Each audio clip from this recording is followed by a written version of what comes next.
Assalamualaikum warahmatullahi wabarakatuh. Kali ini kita akan mempelajari tentang tekanan zat cair.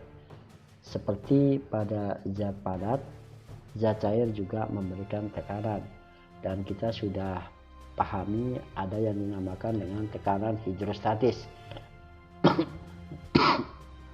yaitu tekanan yang diberikan oleh zat cair yang sedang diam. Kali ini kita akan mempelajari tekanan pada zat cair yang berikutnya, yaitu hukum bejana berhubungan, yang menyatakan bahwa zat cair yang homogen atau sejenis, satu jenis ya zat cairnya, dengan massa jenis yang sama pada bejana berhubungan akan memiliki tinggi permukaan zat cair yang sama atau sejajar. Bejana berhubungan yang dimaksud di sini adalah bejana-bejana atau wadah-wadah yang bentuknya berbeda-beda tetapi dihubungkan, sehingga zat cair yang di dalamnya bisa masuk ke dalam semua bejana tersebut, seperti ini. Contoh penerapannya bejana berhubungan ini banyak kita jumpai di dalam kehidupan sehari-hari, seperti pada tiku.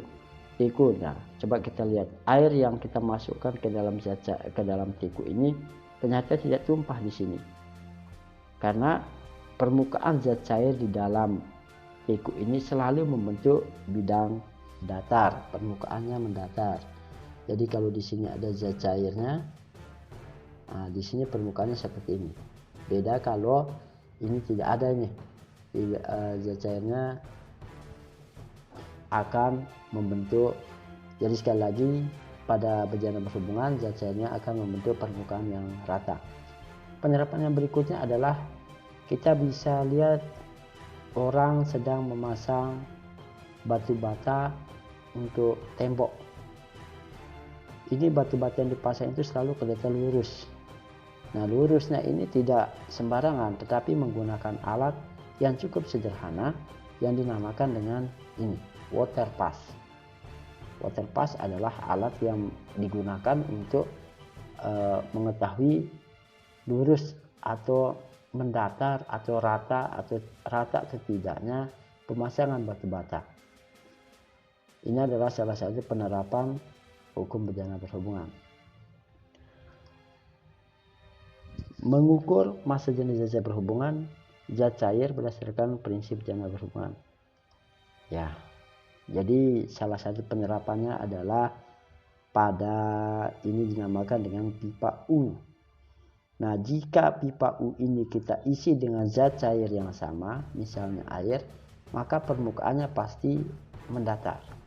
Tetapi jika kita isi dengan zat cair yang berbeda, yang massa jenisnya berbeda dengan zat cair tersebut, maka zat cair yang sebelumnya itu akan terdorong, sehingga permukaannya menjadi tidak rata, tidak mendatar. Tetapi tekanan zat cair pada titik ini persis di bawah zat cair yang berbeda massa jenisnya dengan tekanan zat cair pada titik ini itu sama. Jadi pH-nya atau tekanan hidrostatisnya sama besarnya. Nah, tekanannya sama, P1 sama dengan P2, di mana P1 atau tekanan hidrostatisnya ρ1 kali G kali H1 sama dengan ρ2 kali G kali H2. Jadi karena G-nya itu sama, maka bisa dihapus sehingga menjadi ρ1 kali H1 sama dengan ρ2 kali H2. Ini adalah persamaan bejana berhubungan. ρ1 itu adalah massa jenis zat cair yang pertama, contohnya ini minyak. Kemudian ρ2 adalah massa jenis zat cair yang kedua, contohnya air. Dan H1 tinggi permukaan zat pada zat cair pertama, dan H2 adalah tinggi permukaan zat cair pada H2 seperti itu. Kemudian hukum Pascal. Hukum Pascal menyatakan bahwa tekanan yang diberikan pada zat cair dalam ruang tertutup akan diteruskan oleh zat cair tersebut ke segala arah dengan sama besar. Kata kuncinya adalah zat cair itu harus berada pada ruang tertutup. Kalau pada hidrostatis dan bejana berhubungan itu ruangnya terbuka. Kemudian kata kunci yang kedua adalah tekanannya segala arah sama besar. Coba kita lihat. Nah, pernahkah kamu melihat dongkrak mobil pada saat dipakai? Jika atau mengapa dongkrak tersebut dapat mengangkat mobil yang begitu besar dan berat? Ternyata alatnya sederhana. Alatnya menggunakan dinamakan dengan dongkrak hidrolik seperti ini. Jadi kalau mobilnya diletakkan di sini, ketika kita memberikan tekanan gaya di sini, maka tekanan pada zat cair di dalam ini akan diteruskan segala arah. Sehingga tekanan di sini dengan tekanan yang besar ini besarnya sama. Nah, karena di sini luasnya lebih kecil, di sini lebih besar, maka F-nya yang berbeda. F-nya di sini kita cukup mengeluarkan gaya yang sangat kecil, menghasilkan gaya yang sama, yang lebih besar, sehingga mampu mendorong mobil itu untuk terangkat ke atas.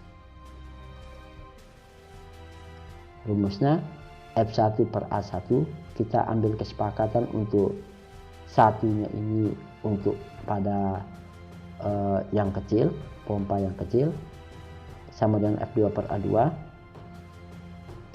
dengan keterangan F1 adalah gaya pada corak atau penambah yang kecil, F2 gaya pada yang besar, A1 itu adalah luas penampang pada pipa yang kecil, dan A2 adalah luas penampang pada yang besar.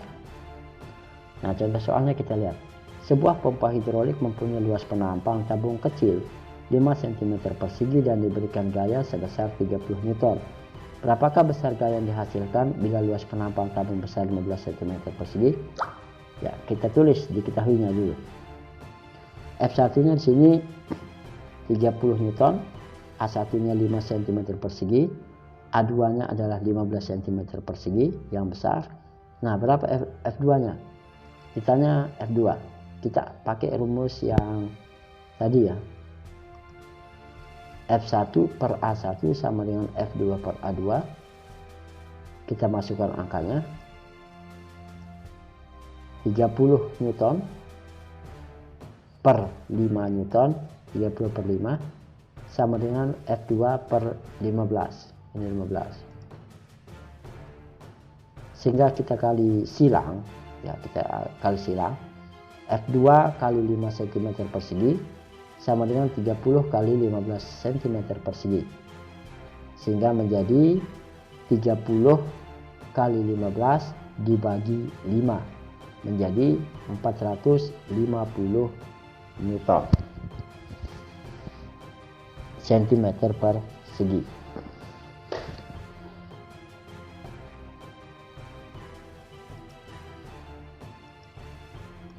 Uh, 450 dibagi 5, nah ini coba sama dengan 90 Newton, jadi 30 kali 15 kemudian dibagi 5 hasilnya 90 Newton. Ada beberapa penerapan hukum Pascal ini, alat peraga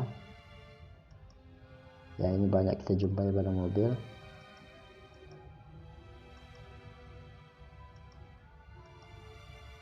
Ya, demikian untuk materi daring BDR kalian pada kesempatan ini. Semoga bisa dipahami. Kalau tidak, atau kalau ada yang belum dipahami, silahkan boleh ditanyakan. Wassalamualaikum warahmatullahi wabarakatuh.